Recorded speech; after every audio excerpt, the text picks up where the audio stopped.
Hello folks, and today we're looking at the New York Central Hudson. The Hudson is one of the most iconic and most famed steam locomotives. In fact, I would say personally it's one of the most famed locomotives that it fits right in with the Union Pacific Big Boy. The New York Central Hudson was built between 1927 and 1938.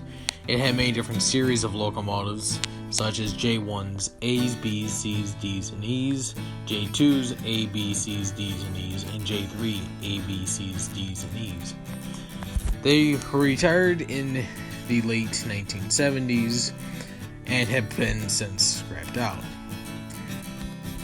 New York Central Hudsons also came equipped with power stokers, and power stoker is basically a corkscrew, which you can see where the coal dips down is basically where the corkscrew is pulling the most coal from it. Kind of pulls from the front and works its way back.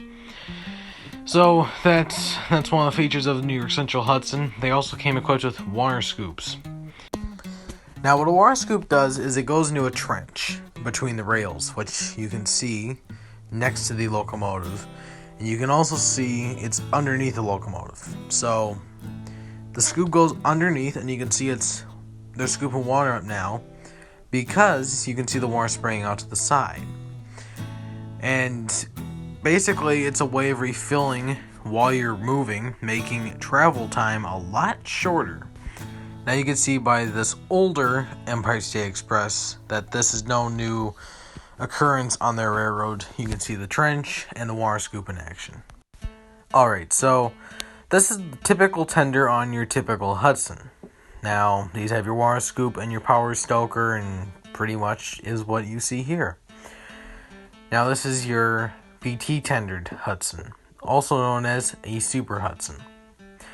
They have water scoops and corkscrew power stokers and all that stuff on them, except for they hold more coal than water, which can be dangerous, unless you're on the New York Central.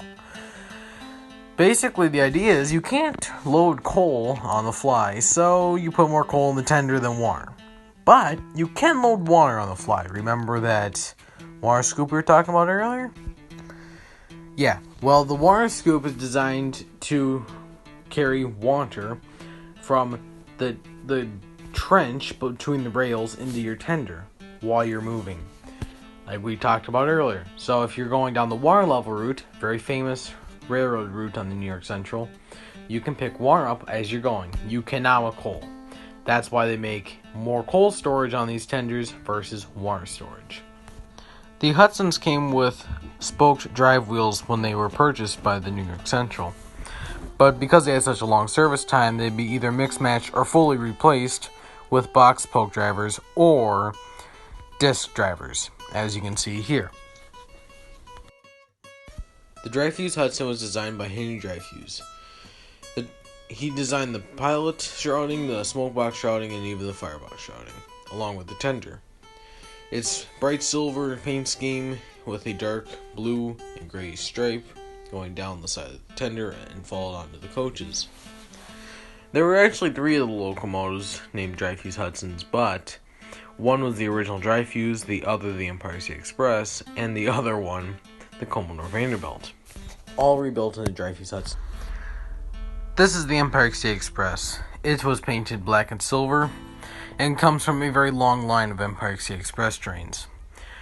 The one previously to this one was engine number 999, which was a 440 American class locomotive. This is the Commodore Vanderbilt Hudson. The biggest thing that surprised me with this locomotive is it shows it hauling coal hoppers in this photo. So let me know down below in the comments what this is. But anyways, the Commodore Vanderbilt Hudson is named after Cornelius Vanderbilt. He is one of the early presidents of the New York Central system.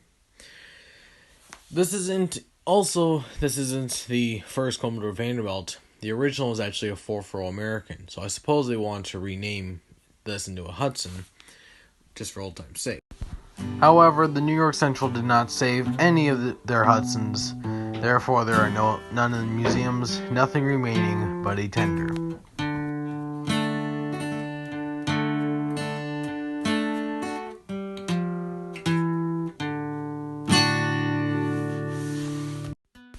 New York Central also commissioned ALCO, American Locomotive Works, to build 482 Mohawks. Most railroads call them mountain types, but not the New York Central. They call them Mohawks. They were named after the Mohawk River, much like the Hudson was named after the Hudson River.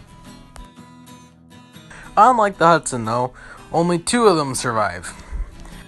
They all remain in museums, and both, ironically, have elephant ears or smoke deflectors. The first Mohawks were delivered to New York Central in 1916, and they were all retired in 1954. All of them, except for 2, of course, were scrapped, and the other 2 to museums. They were L1s, L2s, L3s, and L4s. The L1s, however, had speed restrictions due to running gear were not well balanced. However, the L2s, 3s, and 4s fixed that issue.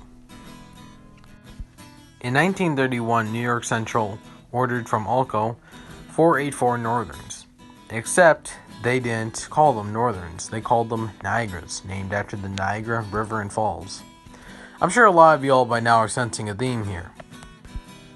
The Niagaras had power stokers and were equipped with elephant ears, PT tenders, and water scoops, like a lot of New York Central locomotives did at the time.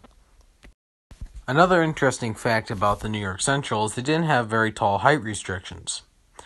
Therefore, because of tunnels, these engines did not get equipped with steam domes. You can see a sand dome, but no steam dome. Another interesting fact about the Niagaras is they gave diesel locomotives of the time a good run for their money, being they had some new modern steam locomotive technology, if you want to call it that. And yeah, that pretty much wraps it up for the video. As always, thank you for watching. Please like and subscribe for the 50 subscribers special. As always, I hope you enjoyed the video. Leave a comment down in the comment section down below. As always, see you on the rails.